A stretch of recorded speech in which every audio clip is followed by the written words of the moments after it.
Good morning and welcome to the Point. Many of the headlines this week were dominated by the Supreme Court and two decisions that were made about the Affordable Care Act and same-sex marriage that affect Michigan. We'll talk about the impact on the state in later programs. This morning, however, we're talking about the budget process. First, with the chairman of the Senate Appropriations Committee about the budget just passed and what's next for roads. Senator, let's start with this budget process. The governor was very excited to announce that for 5 years in a row, the budget was done balanced and early, which is something that I know in your time over in the House wasn't always the case. The economics of the state are better, but the process has also changed with these budgets kind of being put into these big packages. The individual line items are looked at and then voted on in bigger pieces. As the appropriations chair in the Senate, a lot of that responsibility fell to you and I know your staff. Give me your assessment of how that process went, because $54 billion is a lot of money to have to deal with. It is, and I take that responsibility very seriously. I enjoyed being a part of the process as the Senate Appropriations Chair in the Senate. And I entered this budget process with kind of three overarching principles or kind of guiding goals, if you will. One was to get a balanced budget. We have a constitutional responsibility in Michigan to have a balanced budget. So obviously that was one, and to get it done on time. Like you had mentioned, we were able to get the budget done 5 years in a row, pretty much 4 months ahead of schedule before the fiscal year even starts, which I think is a great thing, and hopefully we'll be able to continue to do that. Secondly was to reprioritize some of our spending. I think it's always good when you're spending $54 billion of the taxpayers' money that you really look at all the programs and programming going on in state government, where we can find efficiencies and consolidate, and just times change, and so there's oftentimes instances where we have to reprioritize and move money around to reflect the changing times and the priorities of the state. So obviously that was an important overarching goal. And the third goal was to try to make the process as transparent and as public friendly as possible. You know, we as legislators and the executive office, we do this every day. It's our job. And we use a lot of abbreviations and acronyms, and it's very technical at times. And so we try to make this, and I try to make this a priority to make it as open and as transparent as possible through the process. Well, one of the things, and you talk about that, and I find that obviously you guys are much, much closer to it than I am, but even in the 2 decades that I've been covering this, you start to kind of pick up some of that, and you talk about GFGP, and you do all of those things, and people immediately get lost. It's kind of instructive to know what the big chunks are. For example, the general fund, which is that general purpose money, is one chunk. The school aid fund is another chunk, and everything else can be considered the pass-through, restricted, or federal money that's coming back. Is that pretty much the way it breaks down? I mean, that's how you can break it down. Of the $54 billion, a good chunk of it, not quite half of it, is, like you said, from the federal government. And a lot of these are earmarks and things that we can't change. It's a lot of our health care, public health care. It's a lot of our human services and public assistance programs. And those two make up about $25 billion? About $25 billion of the $54 billion. So virtually half of the entire budget then is all in health care. So yes, it is. And then the school aid obviously is a big chunk. Most of our sales tax revenue is earmarked in our state constitution for use for public education. And so that is about $14 billion of the $54 billion. So as you start adding these up, a lot of the monies are earmarked. So we really focus on that $10 billion that you talked about. That's general fund, general purpose dollars that's revenue that comes into the state that we have some flexibility with, and that's where we try to move and shift money around to invest more in things that are working and improving and bettering our state, and reduced revenues or spending where things aren't working to reflect the new times and the priorities of the people of Michigan. It's also instructive to know that out of that general fund, general purpose, there are dollars that are used to draw down other dollars or match federal dollars. And it's not dollar for dollar generally. It may be a 4-to-1 match or an 8-to-1 match. So a dollar spent may return $6, $7, $8 back into the Treasury. So for people who would say, well, if you just don't put that money out there, but there's a big loss on the other end if you don't do it. No question about it, especially in the Medicaid program. I mean, that's one of the largest expenditures. That's health care for low-income people in our state. Every dollar we put in, the federal government gives us $2 for that health care program. So that's one example where that does tie some of our state resources up, because we do use some of that to draw down federal. The other example would be in transportation. We use a significant amount of transportation revenue to also draw down some federal revenue to help us manage the roads and bridges and the infrastructure of the state. And lucky for you, you'll get to talk about roads later in this interview, but let's talk first about schools, because I had Senator Hansen on a few weeks ago. He was principally responsible in the Senate for putting together that K-12 budget, and he talked about the fact he was really pleased, he was happy with the cooperation that he got in working not only with the other folks that worked on the budget, but working with schools and elsewhere. And anytime you talk about school funding, you get some pushback. I had at least one viewer who said, well, wait a minute.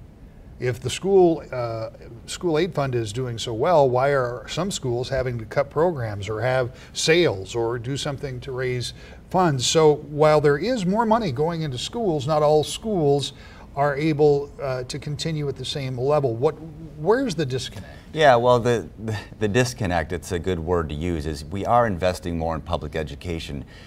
Where the money is going, I think, is where there's a little bit of controversy or disagreement. Years ago, before any of us who are in the legislature now were serving, there were promises made to public school employees with pension obligations and healthcare obligations, or commitments for healthcare and retirement obligations. And now those bills are coming due, and we've made a real concerted effort to try to manage that financially. It's not sustainable long term if we don't get our arms around it. So we've been putting literally billions of dollars when we can over the years to invest in our state's retirement and healthcare funds. And so although it's an investment in education, it's not directly in the classroom is what you'd say, but it is an investment in education, because labor in our public school system is by far their largest expenditure. So when you look at that dollar, if you go to the House or the state fiscal website, the House particularly has a chart, and it shows that there is more money going in, but that doesn't necessarily equate to what we have come to know as that per pupil funding that goes directly back to the classroom. Now, you could break it up that way, but it's going into the MIPSers or the retirement plan, which, and correct me if I'm wrong, I believe at the time that Governor Snyder took office, that unfunded liability was equal to maybe a little more than an entire year's budget in the state of Michigan. All of the retirement systems combined, so not just public Right. school, but the other retirement systems, was about $50 billion unfunded liability. So yeah, you're right, it was about the size of one annual state budget. So tell us where we are in that process. The governor very often says that there's a date at 2030, something that he thinks it would be a good time to run for governor. That's when he projects, if future governors and future legislatures continue, that liability will be funded. Is that kind of where we are? Yeah, we started, we hope we started a precedent that will continue after I'm gone and the governor's gone, and we have new legislative leaders and a new governor. We hope they'll continue making that investment, because I think it's in all of our best interest to have our arms around that spending, have a plan to how that's all going to be funded long term. And so we hope in 2038, we'll have pretty much the mortgage, if you will, paid off of the state of Michigan's mortgage, and I think that's a good sign and shows that we've got good financial health for the state. 5 years in a row you talk about getting a budget done early. It's a balanced budget. If you go back in the 10 years before that, look, Michigan was in a really bad financial circumstance, and I'm not sure what governor could have put together budgets that would have worked more easily with the legislature. You also had divided government for some of those years. So there were a lot of different circumstances that made some of that budget process go right up to the end date, and sometimes even beyond the end date, and go all night long. It's a much different atmosphere now, and that's been recognized by some folks who actually look at the budget process around the country. What do they say about Michigan's? Yeah, well, a report just came out last month. It's a 10-page report from a think tank group out in Washington, D.C. They analyzed all 50 states, their budget process, and Michigan was ranked #1 out of all 50 states about the kind of budget process we have. And I think it speaks highly of the focus we put on a public-friendly, transparent budget process. And it looks at things like, do you have a balanced budget? Do you put money away in a savings account? Do you account for things like caseloads and programming, and be as specific as possible in the budget process so there's oversight from everybody, not just legislators, but people can just browse at their own leisure to look at what the state government is spending their money on. So I thought it was great that Michigan ranked #1, and I hope to continue that by having a good, sound budget process. I hope we continue to lead the nation as far as that process is concerned. For more years than I'm willing to admit sitting at this desk, I have been watching politics, politicians, and elections, and I have rarely ever seen an issue so soundly defeated that seemed to be supported by so many elected officials as Prop 1 was. That was an 8-2 defeat. Even in baseball, that's not good. But at the ballot box, that's tough. Yeah, well, it's hard to get 80% of the people to agree on anything. That's right. But they did agree that 80% of the people did agree that this is not the right direction in Proposal 1 before the voters back in May. So that's what the Senate's working on. You guys are meeting throughout the summer, at least certain dates throughout the summer, to talk about that. Again, it comes back to dollars and cents. You're the appropriations chairman, so clearly you're in those conversations. I understand you aren't going to reveal what you're talking about until a deal has been reached, but can you categorize how those discussions are going? They're going very well, and I do like to remind people that we've been investing more in our transportation in the last couple of budgets. We recognize there's a problem out there. We do need to invest more in our roads and bridges. The controversy or the debate has been, how do we do that? How do we raise more money? Do we look within the walls of state government and find more in different programs and throughout the budgets in state government? So the conversation is going very well. In the budget we just passed for next fiscal year starting October 1, there'll be $400 million more dollars of general fund dollars, which is an unprecedented amount of general fund spending for transportation. Generally, it's gas tax revenue and registration fees, all earmarked dollars in the past that have gone to transportation. So we are spending a significant amount of general fund dollars for transportation. And so I think we're going to continue to do that, and I think you'll see that when I talk about reprioritizing, there are things that we've done in the past that just don't make sense anymore, and so we're going to look within the walls of government. I think you're going to see a significant investment being made by the legislature to continue to make investments in our roads, and I think the people of this state will start to see significant improvements in the infrastructure. When you talk about roads, there's clearly the impact. We were talking downstairs, we just talk about cars, and there's that, but there's an impact on industry, there's an impact on business, which means that there's an impact on jobs. So when people look at Michigan and want to locate here for maybe some of the reasons you talked about in the report, or some of the other skilled trades folks that we have, and obviously the governor wants to see more of those, but when they look at Michigan, if that infrastructure is not up to par, that can become a real economic drag, can't it? No question about it. I mean, having a good, solid infrastructure is just a good reputation for our state. From an economic standpoint, it's very important. As people, as business leaders and business owners want to look at states and expand in states and grow jobs in states, they want a good infrastructure system, no question about it. It's good for our families who need to travel around. It's good for tourism, for people to come and visit our state. We don't want to send people home after they have a great time enjoying Michigan's great natural resources, go home and you know, talk about how bad our infrastructure is. So it just reflects, I think, states and the ability how you manage, a state in a good way. This is one of those moments that we will not dredge back up and say, see, you were wrong. But if you had to guess, do you get a deal put together in the Senate before the fall? And if you do, is that one you can get all the way to the governor's desk? I think this summer is our goal is to have something done this summer. The House did send over their plan to us.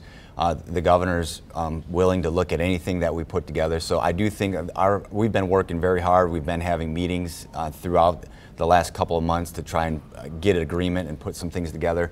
Our goal is to have something done this summer. I think we're on track to do that, so time will tell. When we come back, the Democratic view from the House, next to the point. Welcome back to the Point. We wanted to talk with State Representative Brandon Dillon, a Grand Rapids Democrat, about the budget process and about roads, and we did. Shortly after that, we learned that the chairman of the Michigan Democratic Party was leaving to run for office himself, and now we learned that Representative Dillon is in the running to become Chairman Dillon. We'll be talking with him about that in the future, but first, the budget and roads. Representative, we're at the time of the year when the legislature wraps up kind of the spring business. The budgets are done. Governor is signing some of those into law. Tell me about the process because, again, it happened relatively quickly. Budgets were done relatively early. So when you think about it in terms of the overall budget, the 54 billion, whatever it is, were some of your priorities met? Obviously, Republicans in large part in control of those, but how did it turn out from your perspective? Well, I will say this, in the time I've been in the legislature, both the school budget and the general omnibus budget were the best that I've seen. Wasn't able to vote for both of them, but I do think on the general budget side, the non-school, non-university, non-community college budget, there were a lot of things that were positive. There was good funding for the Department of Community Health. We didn't have to make many cuts there. There were small increases in some of the other areas like revenue sharing that are important to cities like Grand Rapids. But on balance, I felt it wasn't quite there at the time it went up for a vote to get my support, primarily for two reasons. One, the transportation budget. I just think continuing to throw short-term general fund dollars at our roads when we don't have a comprehensive solution is just not money well spent. And also there were some concerns about some closings of DHS offices across the state, including one in Kent County. So, I've been pretty critical in the past. I was less critical this year, but it wasn't there. On the school budget, I thought it was something that I could support. There was a significant increase in at-risk funding, which I have been pushing for the 4 years I've been here, which will disproportionately help urban and rural school districts that have kids in poverty. So I thought on that alone, it was a budget that I could support. May not have been the budget I would write, but I'm not here to make the perfect the enemy of the good, and when I see something good, I'll support it. It's interesting that because you talk about particularly the at-risk money, and it was just within the last couple of weeks that the governor's task force on early childhood development, John Kennedy out of Grand Rapids, worked with a bipartisan group of legislators. And the superintendent of Grand Rapids Public Schools also spoke at that event and talked about that very thing, that many of her students, 75+%, come in behind grade level. And so that's where that at-risk money comes into play, because it's not just, and she even talks about their adult academy that they do to bring parents in.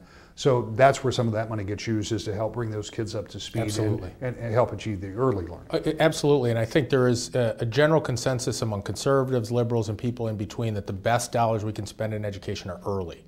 So that the dollars we spend in early childhood education, the dollars we spend making sure that the kids that come into kindergarten who aren't quite up to speed yet, we can get them up before the third grade. Those pay huge dividends down the road, and sometimes that means prioritizing dollars for districts like Grand Rapids and districts where you have a certain percentage of kids who come in that aren't at their level of their peers in other more wealthy districts. So I think that is a good sign. The governor, I think, has come along to that, and in many ways was there with the early childhood. But I think even people who may have been skeptical of this approach in the past are starting to realize that it's just better off for all kids if we can get these kids who have higher needs up to a level where we can make sure that they get a quality education as soon as possible. 148 members of the House and Senate, and I've never had a member who hasn't said that education is their top priority. Right. And as a practical matter, if you think about the longevity of the state, it's all about education. You have to have a workforce, and you want people to be successful. Right. Do you think that the legislature is paying the proper amount of attention to education funding now? I take you, I understand that this is not the budget you would have. I always want more. Right. I will say this. So the answer, the simple answer is no, not from my perspective, but I agree that people will have different views of how much money we should spend and where those dollars should be best spent. That's why I'm actually very happy that in the general budget, the money for the school adequacy study that I had been pushing for and was included in the vote in lame duck last year was funded. So we're actually going to see next March for the first time a report that comes back and says, here's how much money we should be spending on education per pupil, by region, based on need, to make sure that all kids are able to meet certain standards of proficiency. And I think once we see that, it will help focus that debate. And maybe it'll come back and say we should be spending more here but less here. But I think when we have a $13 billion budget and it's something as important as our kids' future, having some sort of blueprint on how we actually fund that properly is important and long overdue. Well, and you've talked about this for a while, that you need to know how much it costs to educate, because we don't necessarily, there isn't a template that you can pick up and it says it costs $5,000 or $7,000 or $9,000 per child per year. We don't know, right? And it may cost, there may be differential funding mechanisms where it costs more to educate a child perhaps in an urban public school setting as opposed to a more wealthy suburban school setting. I mean, I think that most people believe that to be true, but we need to have the data to back it up. We also want to look at what are some of the low-cost, high-performing districts in the state to find out what they're doing better with their dollars that maybe a neighboring or another district isn't. So I think the study is really going to lay the groundwork for a long overdue discussion about education funding. People like me who just think, you know, fundamentally we should be prioritizing more dollars there. I think it's important, but for everybody else too who wants to make sure that the dollars we do spend are being spent in the right way, I think that's just as important, if not more important, than making sure that we have more overall dollars going into our classrooms. Talk a little bit about that big elephant that remains in the room, and that is the roads. Roads, yeah. You know, it's interesting because here we are. I like how you said elephant, not donkey. That is well, it wasn't a partisan reference, but in fairness, Republicans do bear a lot of responsibility with majorities in both the House and the Senate. Nonetheless, it is a nonpartisan problem. Absolutely. Because it affects everybody, and it is something that we have been struggling with, and a really unprecedented negative vote on the proposal back in May. So, as the House prepares to traditionally go back and do district work, not being in session every day, although you can be back almost in a day's notice, but the Senate is supposedly working on a plan. The House has passed one, but that House plan is never going to see, in large part, the light of day as law, do you think? I hope not. But I do think the Senate hopefully will take this opportunity to come up with a roads plan that can truly be bipartisan. And I was joking earlier about this being the elephant's problem and not the donkey's, but you know, Democrats want to be part of this solution. And in fact, one of my colleagues from Macomb County said, look, let's just end this debate today. Put up 28 votes on your side, we'll put up 28 and we'll get to 56. Now, whether that's exactly the numbers that are going to work out, I don't know, but I do think it's going to be a bipartisan proposal that has to be considered in the House in order to pass. I am willing to put up some tough votes. I know many of my colleagues are too, but it has to be something that's real, not something that's just kind of a political statement about where we would like to find dollars if they're not really there. So we got to have a steady stream of revenue. It's got to be something that's fair to everybody, and I'm hoping the Senate will send something back sooner rather than later so that we can get this problem put behind us once and for all, and our citizens can say, wait a second, they actually can do something. Well, I'm going to offer this. You may disagree with this scenario, but what you just talked about, that Democrats would put up 28 if Republicans would put up 28. That was the same argument that some made, and I personally thought might be the solution back last November after the Senate passed their version of a tax increase on gas tax that would do a couple of things that would help index and do some things. But the House wouldn't take it up. Right. And part of the reason that some speculated is because the Republicans didn't want to take up something that a majority of their caucus wouldn't vote for. Does that same dynamic exist now, do you think? I don't know. Or did it then? I mean, you're not in their caucus. So I think actually if the vote would have went up last December on the Senate proposal or something similar to that, we would have had a majority of people in the House of Representatives who would have voted for it. Whether the exact number would have been half and half or a slight variation of that, I'm not sure, but I'm pretty confident that we would have passed something. That was the decision of the former Speaker of the House not to bring it to a vote, and that's ultimately the current Speaker's prerogative. If he doesn't want something to come up to the floor, it's not going to come to the floor. But I do think, you know, whether it's a majority of the majority or a significant amount of the majority, let's just get something done. Nobody really cares about these arcane inside political caucus rules that determine how many members from what district can put up a vote. If there's 56 votes in the House and there's 20 votes in the Senate and the governor's willing to sign it, let's do it. We're back with more To the Point in just a moment.